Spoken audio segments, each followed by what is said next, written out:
Chapter 14. 3 lunches, no answers.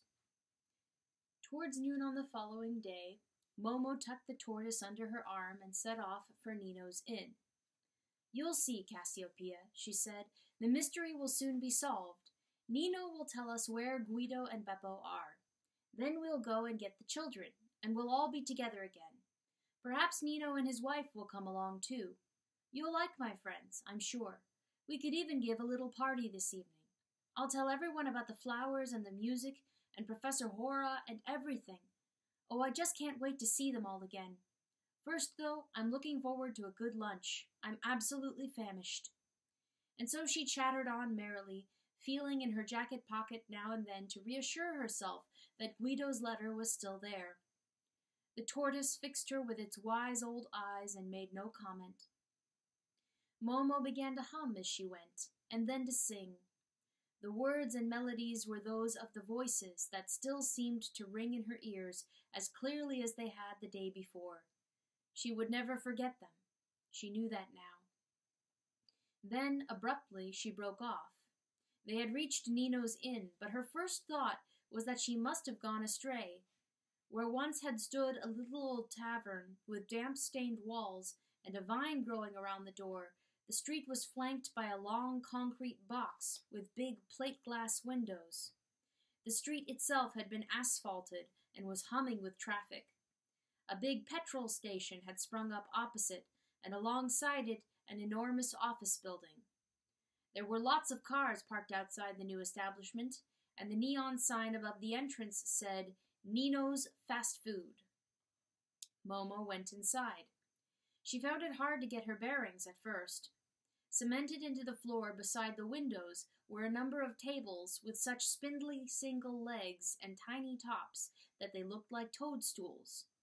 They were just the right height for grown-ups to eat at standing up, which was fortunate since there were no chairs. Running along the other side of the room was a sort of fence made of shiny chromium-plated tubing. Just beyond it stood a long row of glass cases containing ham and cheese sandwiches, sausages, plates of salad, pudding, cakes, and countless other things to eat, many of which Momo had never seen before. She could only take in the scene by degrees because the room was jam-packed with people, and she always seemed to be getting in their way. No matter where she stood, they elbowed her aside or jostled her along. Most of them were balancing trays laden with food and drink, and all were intent on grabbing a place at one of the little tables. Behind every man or woman that stood there, eating in frantic haste, several others waited impatiently for him or her to finish.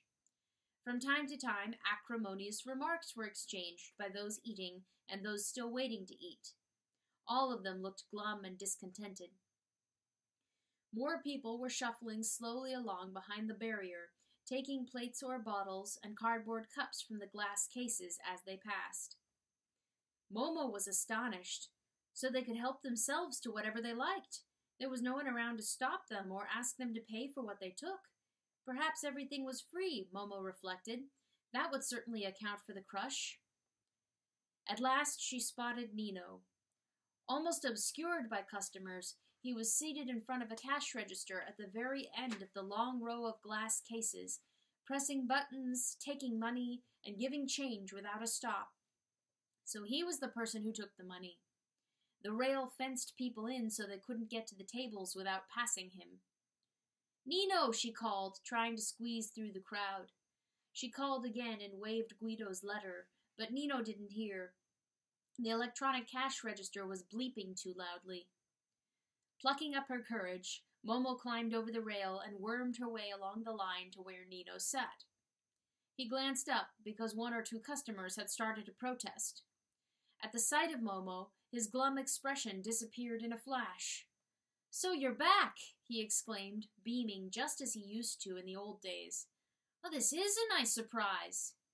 "Get a move on," called an angry voice. "Tell that kid to stand in line like the rest of us. Cheeky young whippersnapper, barging her way to the front like that." Nino made appeasing gestures. "I won't be a moment," he said. "Be patient, can't you?" "Anyone could jump the line at this rate," another voice chimed in. Hurry up! We don't have as much time to spare as she does. Look, Momo, Nino whispered hurriedly. Take whatever you like.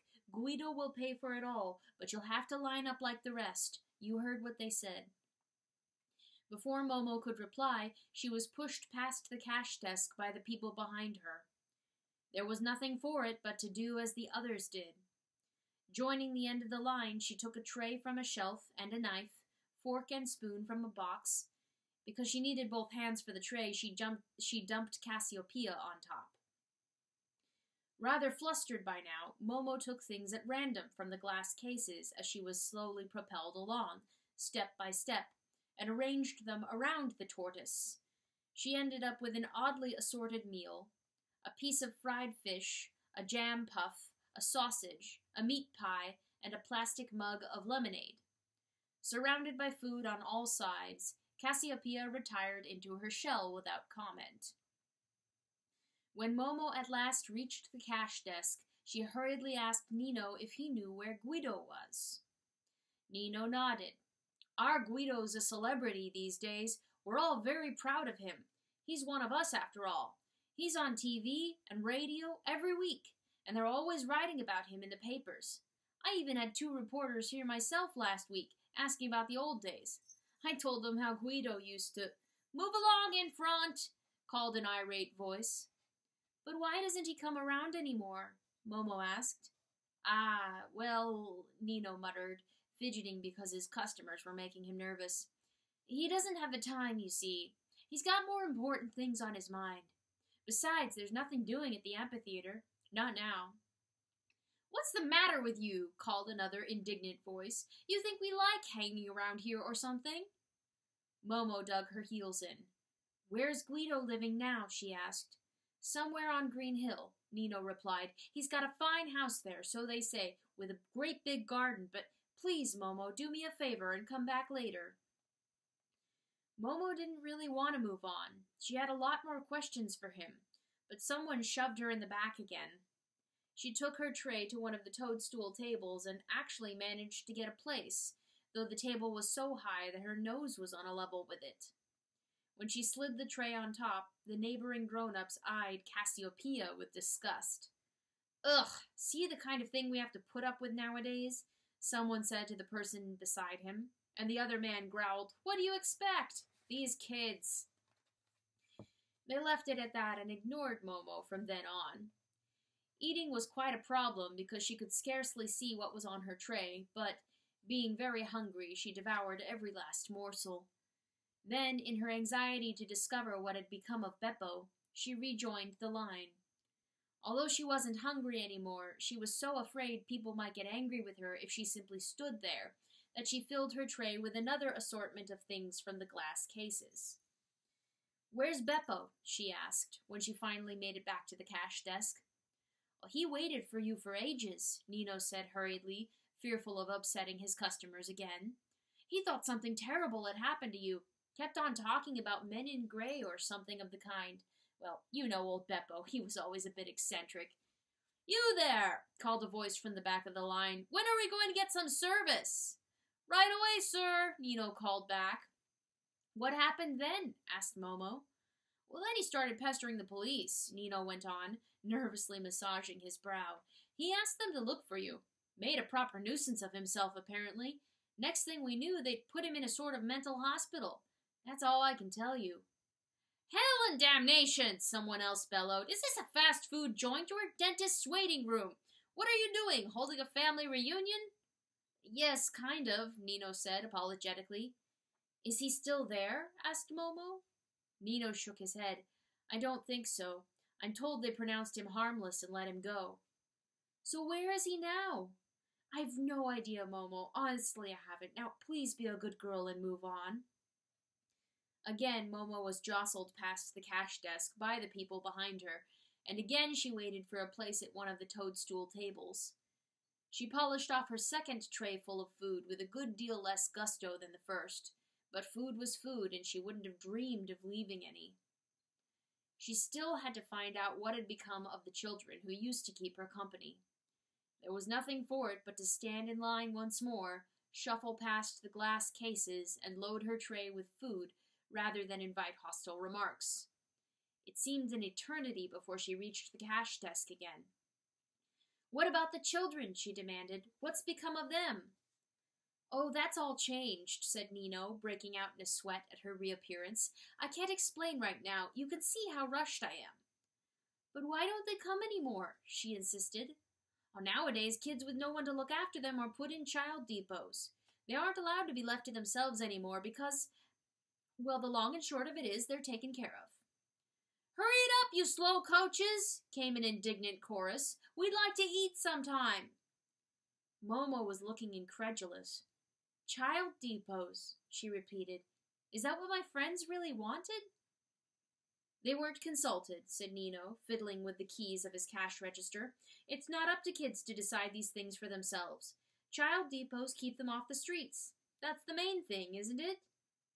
Momo said nothing, just looked at him, and Nino squirmed under her searching gaze. "Damn it all!" shouted yet another angry voice in the background.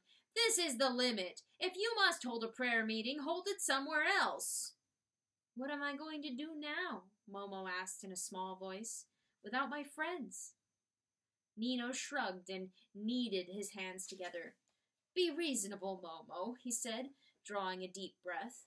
"Come back some other time. I really can't discuss your problems now. You're welcome to eat here any time you like. You know that. But if I were you, I'd report to one of these child depots. They'd look after you and keep you occupied. They'd even give you a proper education. Besides, you'll end up in one anyway if you go on wandering around on your own like this." Momo said nothing, just gazed at him as before. When the crowd swept her along, she mechanically went to one of the tables and just as mechanically forced herself to eat a third lunch, though it was all she could do to get it down. It tasted so much like cardboard and wood shavings, she felt sick. Then, tucking Cassiopeia under her arm, she walked silently to the door without a backward glance. "Hey, Momo!" called Nino, who had spotted her at the last moment. "Wait a bit! You never told me where you've been all this time!" But the next customer was already drumming his fingers on the cash register. Nino rang up the total, took the man's money, and gave him some change. The smile had long since left his face. "I've had masses to eat," Momo told Cassiopeia when they were back at the amphitheater. "Far too much, to tell the truth, but somehow I still feel empty inside." After a while she added, "Anyway, I couldn't have told Nino about the flowers and the music. There wasn't time, and I don't think he'd have understood." There was another pause before she went on. "Never mind. Tomorrow we'll go and look for Guido. You're sure to like him, Cassiopeia, believe me." But all that lit up on Cassiopeia's shell was a great big question mark. Chapter 15. Found and Lost. Momo got up early the next morning and set off in search of Guido's house. Cassiopeia came too, of course. Momo knew where Green Hill was, a residential suburb several miles from the amphitheater. It lay on the other side of the city, near the housing development's identical rows of identical flats. Green Hill was a long walk. Although Momo was used to going without shoes, her bare feet were aching by the time she got there, so she sat down on the curb to rest a while. It really was a very smart neighborhood. The streets were broad and clean and deserted. In gardens, enclosed by high walls and iron railings, fine old trees reared their branches to the sky. Most of the houses set in these gardens were long, low, flat-roofed villas built of concrete and glass. The smooth expanses of lawn in front of them were lush and green. They positively cried out for children to turn somersaults on them, but not a soul could be seen strolling or playing anywhere. Presumably the owners didn't have time. Momo turned to Cassiopeia. "If only I knew how to find out where Guido lives," she sighed. "You will," the tortoise signaled. "You really think so?" Momo said hopefully. "Hey, you, grubby little brat," someone said behind her. "What are you doing here?" Momo turned to see a man in a spotless white jacket. She didn't know that such jackets were worn by the servants of the rich. Good morning, she said, getting up off the curb. I'm looking for Guido's house. Nino told me he lives here now. Whose house? Guido's. He's a friend of mine, you see. The man in the white jacket glared at her suspiciously. He had left the garden gate ajar, and Momo could see inside. Some dogs were frisking around on a big stretch of lawn, and a fountain was playing in front of the house. Overhead, in a blossom-covered tree, perched a pair of peacocks. "Oh!" Momo exclaimed. "What pretty birds!" She started to go inside for a closer look, but the man in the white jacket grabbed her by the scruff of the neck. "No, you don't," he said. "Some nerve you've got, I must say." Then he let go of her and wiped his fingers on his handkerchief, looking as if he'd just touched something unpleasant. Momo pointed through the gate. "Does all that belong to you?" she inquired. "No," snapped the man in the white jacket, sounding more unfriendly than ever. "And now clear off. You've no business here." "Oh, yes, I have," Momo said firmly. "I've got to find Guido Guide. He's expecting me. Don't you know him?" "There aren't any guides around here," the man retorted, and turned on his heel. He had gone back into the garden and was about to slam the gate when a thought seemed to strike him.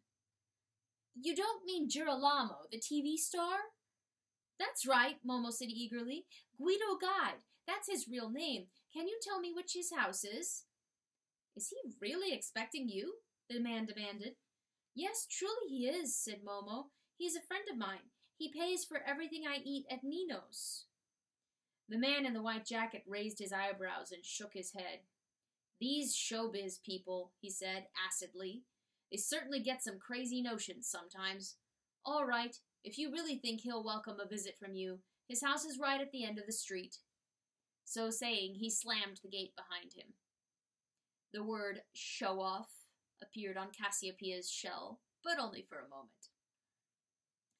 The last house on the street was surrounded by a high wall, and the gate was made of sheet metal like all the rest, so it was impossible to see inside. There wasn't a nameplate or a doorbell anywhere in sight. "Can this really be Guido's new house?" said Momo. "It doesn't look at all like the kind of place he'd choose." "It is," Cassiopeia signaled. "But why is it all shut up?" Momo asked. "I'll never get in." "Wait," was Cassiopeia's advice. Momo sighed. "I may have to wait a long time. Even if Guido's home, how will he know I'm here?" The tortoise's shell lit up again. "He'll come," it said. So Momo sat down right outside the gate and waited patiently. Nothing happened for such a long time that she began to wonder if Cassiopeia had made a mistake for once. "Are you absolutely positive?" she asked after a while. Cassiopeia's reply was quite unexpected. Her shell said simply, "Goodbye." Momo gave a start. "What do you mean, Cassiopeia? You aren't leaving me, are you? Where are you going?" "To look for you," was Cassiopeia's still more cryptic response.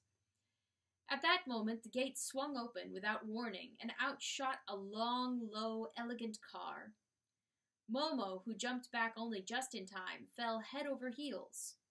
The car sped on for several yards and then screeched to a halt. An instant later, Guido jumped out. "Momo!" he cried, flinging his arms wide. "If it isn't my own beloved little Momo!"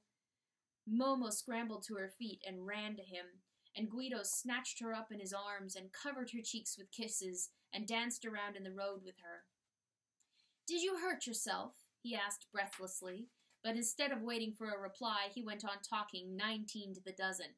"Sorry I gave you a fright, but I'm in a tearing hurry, late again as usual. Where have you been all this time? You must tell me the whole story. I've given you up for lost, you know. Did you get my letter? Yes? So it was still there, eh? Fine, so you went and had a meal at Nino's, did you? Did you enjoy it? Oh, Momo, we've such a lot to tell each other. So much has happened in the last few months. How are you, anyway? What's the matter, lost your tongue? And what about old Beppo? What's he up to these days? I haven't seen him in a month of Sundays. And the children, what about them? Oh, Momo, I can't tell you how often I think of the times we spent together, when I used to tell you stories. Good times they were, but everything's different now. You can't imagine how different." Momo had made several attempts to answer his questions, but since his torrent of words never dried up, she simply watched and waited. Guido looked different from the old days. He was well groomed and he smelled nice, but there was something curiously unfamiliar about him. Meanwhile, some people had emerged from the limousine and walked over to them. A man in a chauffeur's uniform and 3 hard-faced, heavily made-up young women. "Is the child hurt?" asked one, sounding less anxious than disapproving. "Oh, no, not a bit," Guido assured her. "We gave her a fright, that's all." "Serves her right for loitering outside the gate," said the second young woman. Guido laughed. "But this is Momo, my old friend Momo." The third young woman raised her eyebrows. "So she really exists, does she? I always thought she was a figment of your imagination. We must issue a press release at once. Girolamo reunited with his fairy princess. Something along those lines. I'll get on it at once. Oh, what a story. The public will lap it up." "No," said Guido. "I'd rather not." "What do you say, Momo?" asked the first young woman, fixing Momo with an artificial smile. "Surely you'd like to see your picture in the paper, wouldn't you?" "Leave her alone," snapped Guido. The second young woman glanced at her wristwatch. "We're going to miss our flight if we don't get a move on, and you know what that would mean." "God almighty," Guido protested. "Can't I even have a quiet chat with a long-lost friend?" He turned to Momo with a rueful grin. "You see, they never give me a moment's peace, these slave drivers of mine. Never." "Suit yourself, but we're only doing our job," the second woman said tartly. "That's what you pay us for, Lord and Master, to arrange your schedule and see that you stick to it." Guido gave in. Okay, we'd better be going. Tell you what, Momo, why not come to the airport with us? We can talk on the way, and afterwards my chauffeur will drive you home, all right? Without even waiting for an answer, he seized Momo's hand and towed her to the car. The 3 secretaries got in behind, while Guido sat up front, with Momo wedged in beside him. "Right," he said, "I'm listening, but first things first, how come you disappeared like that?" Momo was on the point of telling him about Professor Hora and the hour lilies, when one of the secretaries leaned forward. "Sorry to butt in," she said, "but I've just had the most fabulous idea. We've simply got to introduce Momo to the top brass at Fantasy Films. She'd be perfect for the title role in your next film, the one about the girl who becomes a vagrant. Think what a sensation it would make. Momo, starring Momo." "Didn't you hear what I said?" snapped Guido. "I don't want her dragged into anything of the kind. Is that clear?" The young woman bridled. "I just don't get it," she said. "Most people would jump at such a heaven-sent opportunity." "Well, I'm not most people," Guido shouted in a sudden fury. He turned to Momo. "Forgive me. You may not understand this, but I don't want these vultures sinking their talons into you as well as me." At that, all 3 secretaries sniffed and looked offended. Guido groaned aloud and clutched his head. Producing a small silver pillbox from his pocket, he took out a capsule and gulped it down. Nobody spoke for a minute or 2. At length, Guido turned to the trio behind him. "I apologize," he mumbled wearily. "I wasn't referring to you. My nerves are on edge, that's all." "We know," said the first young woman. "We're getting used to it." "And now," Guido went on, smiling down at Momo rather wryly, "let's not talk about anything except the 2 of us." "One more question before it's too late," the second young woman broke in. "We'll be there any minute. Couldn't you at least let me do a quick interview with the kid?" "That's enough!" roared Guido, beside himself with rage. "I want a word with Momo in private. It means a lot to me. How many times do I have to tell you?" The second young woman was just as irate. "You are always complaining because the publicity I get you doesn't pack a big enough punch." "You're right," Guido groaned, "but not now. Not now." "It's too bad," the second young woman pursued. "A human interest story like this would be a real tearjerker. But have it your way. Maybe we can run it later on when—" "No!" Guido cut in. "Neither now nor later. Not ever. Now kindly shut up while Momo and I have a talk." "Well, pardon me," the second young woman retorted angrily. "It's your publicity we're discussing, not mine. Think carefully. Can you really afford to pass up such an opportunity at this stage in your career? No, I can't, Guido cried in desperation, but Momo stays out of it. And now for pity's sake, leave us in peace for 5 minutes. The secretaries relapsed into silence. Limply, Guido drew a hand across his eyes. You see how far gone I am? He patted Momo's arm and gave a wry little laugh. I couldn't go back now even if I wanted to. I'm beyond redemption. Guido's still Guido, remember? Well, Guido isn't Guido anymore.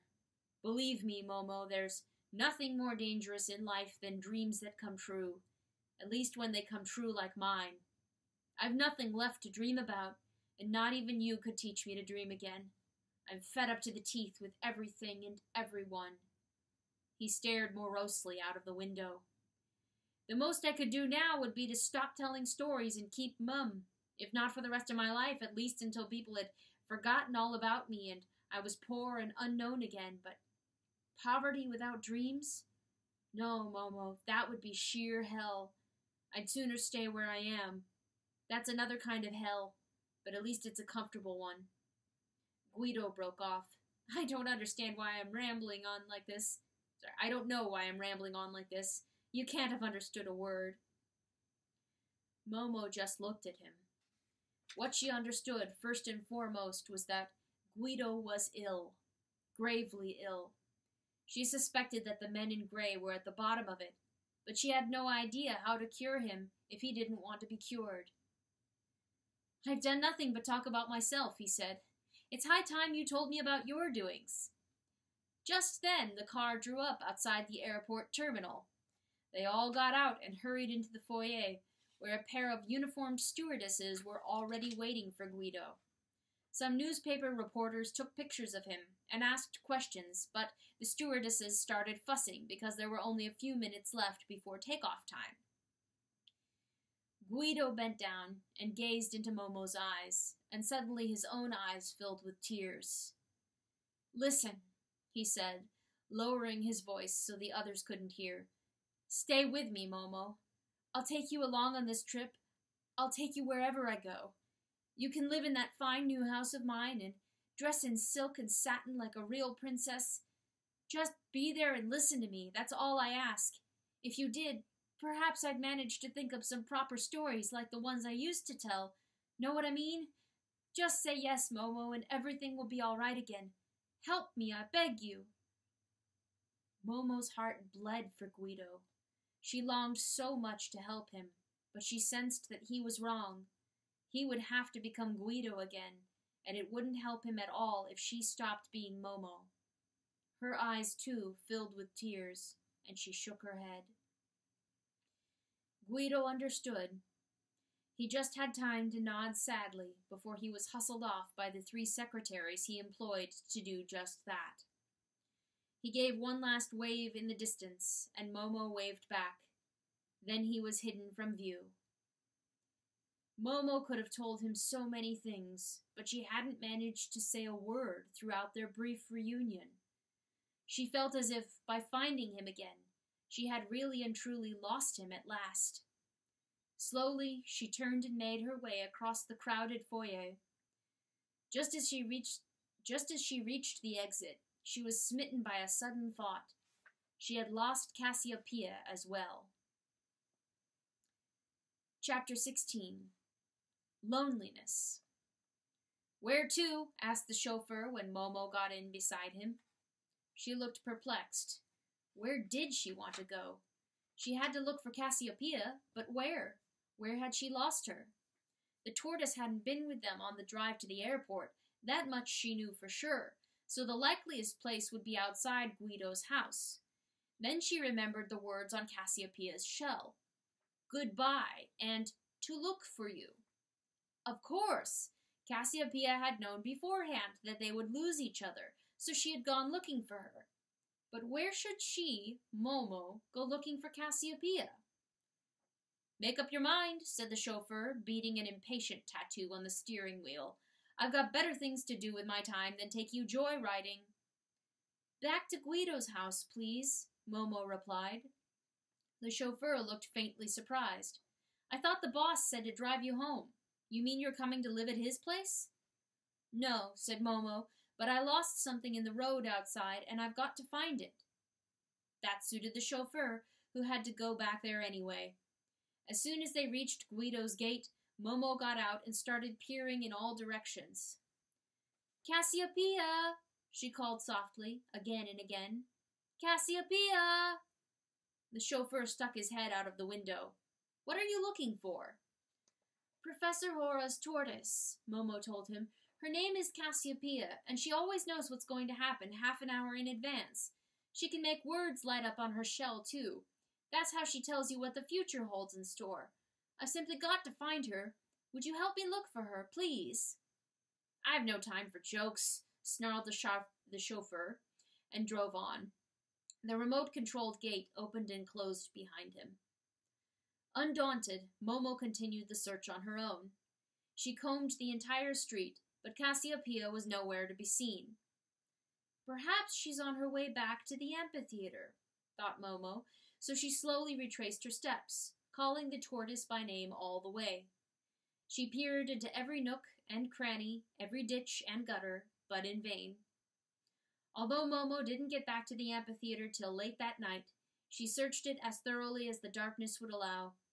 She had nursed a vague hope that Cassiopeia might, by some miraculous means, have reached home before her, but she knew in her heart of hearts that the tortoise's slow rate of progress rendered this impossible. At long last she crept into bed, really alone for the first time ever. Once she had given Cassiopeia up for lost, Momo decided to concentrate on trying to find Beppo.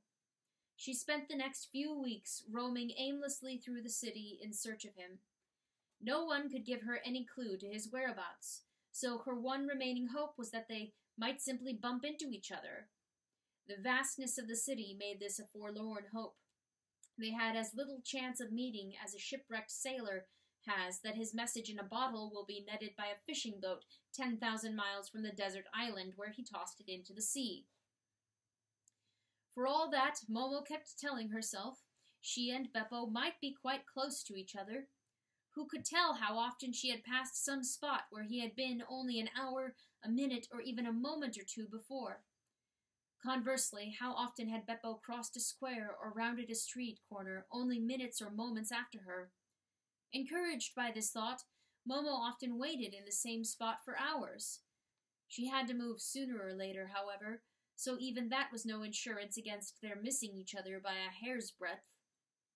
How useful Cassiopeia would have been! The tortoise could have signaled, "Wait," or "Keep going." As it was, Momo never knew what to do for the best. She was afraid of missing Beppo if she waited, and just as afraid of missing him if she didn't. She also kept her eyes open for the children who used to come and play with her in the old days, but she never saw a single one. She never saw any children at all, though this was hardly surprising in view of Nino's remark about their being taken care of. Momo herself was never picked up by a policeman or other adult and taken off to a child depot, for the very good reason that she was under constant surveillance by the men in gray. Not that she knew it, confinement to a child depot wouldn't have suited their plans for her. Although she ate at Nino's restaurant every day, she never managed to say any more to him than she had on the first occasion. He was always in just as much of a rush and never had the time. Weeks became months, and still Momo pursued her solitary existence. One evening, while perched on the balustrade of a bridge, she sighted the small, bent figure of a man on another bridge in the distance, wielding a broom as if his life depended on it. Momo shouted and waved, thinking it was Beppo, but the man didn't stop work for an instant. She ran as fast as she could, but by the time she reached the other bridge, there was no one in sight. "I don't suppose it was him," she told herself consolingly. "No, it can't have been. I know the way Beppo works." Some days she stayed home at the amphitheater on the off chance that Beppo might look in to see if she was back. If she was out when he came, he would naturally assume that she was still away. It tormented her to think that this might have already happened a week or even a day ago, so she waited in vain. Eventually, she painted the words, "I'm back," on the wall of her room in big, bold letters, but hers were the only eyes that ever saw them. The one thing that never forsook Momo in all this time was her vivid recollection of Professor Hora, the hour lilies, and the music. She had only to shut her eyes and listen to her heart, and she could see the blossoms in all their radiant splendor and hear the voices singing.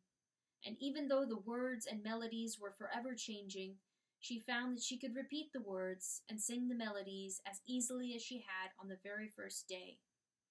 Sometimes she spent whole days sitting alone on the steps, talking and singing to herself, with no one there to hear but the trees and the birds and the time-worn stones.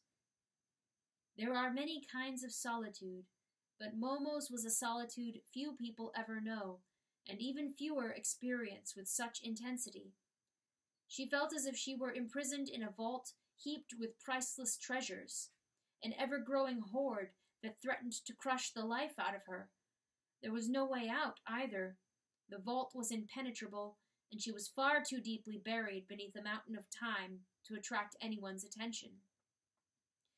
There were even moments when she wished she had never heard the music or seen the flowers, and yet, had she been offered a choice, nothing in the world would have induced her to part with her memories of them, not even the prospect of death.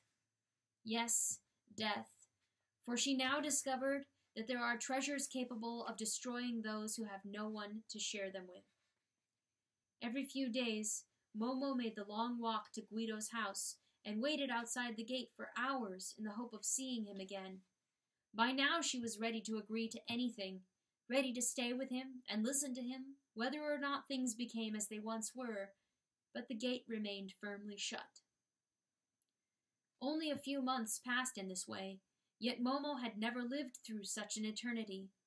No clock or calendar can truly measure time, just as no words can truly describe the loneliness that afflicted her. Suffice it to say that if she had succeeded in finding her way back to Professor Hora, and she tried again and again, she would have begged him to cut off her supply of time, or let her remain with him at Nowhere House forevermore. But she couldn't find the way back without Cassiopeia's help, and Cassiopeia, whether long since back with Professor Hora, or lost and roaming in the big, wide world, had never reappeared. Instead, something quite different happened. While wandering through the city one day, Momo ran into Paolo, Franco, and Maria, the girl who always used to carry her little sister Rosa around with her. All three children had changed so much she hardly recognized them. They were dressed in a kind of gray uniform, and their faces wore a strangely stiff and lifeless expression. They barely smiled, even when Momo hailed them with delight. "I've been looking for you for so long," she said breathlessly. "Will you come back to the amphitheater and play with me?" The three children looked at each other, then shook their heads.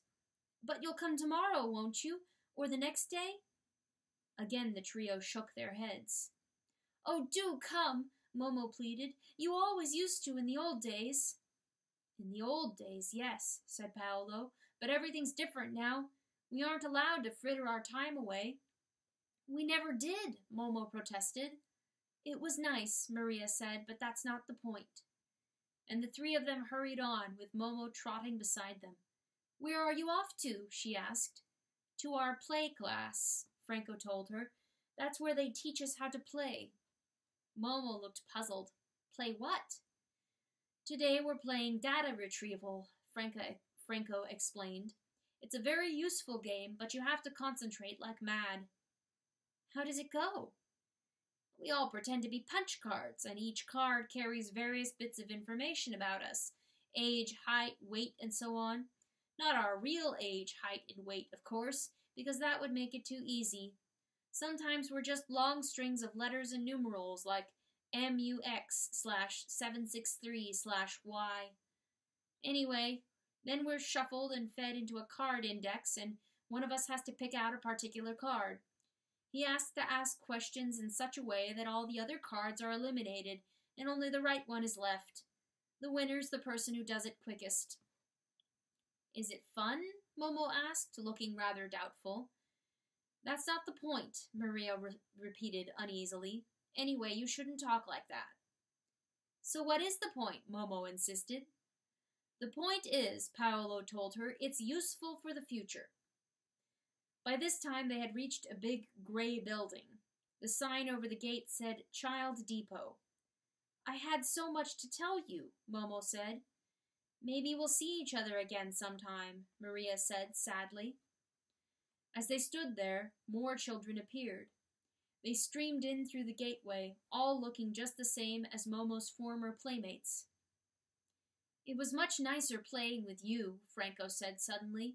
We used to enjoy thinking up games for ourselves, but our supervisors say they didn't teach us anything useful. Couldn't you just run away?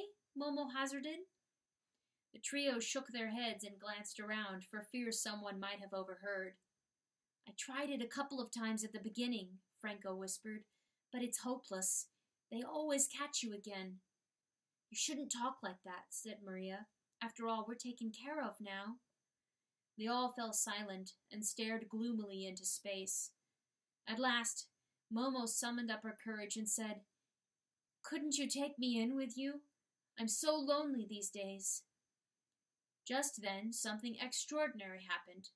Before the children could reply, they were whisked into the courtyard of the building, like iron filings attracted by a giant magnet, and the gates clanged shut behind them. After a minute, when she had recovered from her shock, Momo cautiously approached the gates, intending to knock or ring and beg to be allowed to join in, no matter what game the children were playing.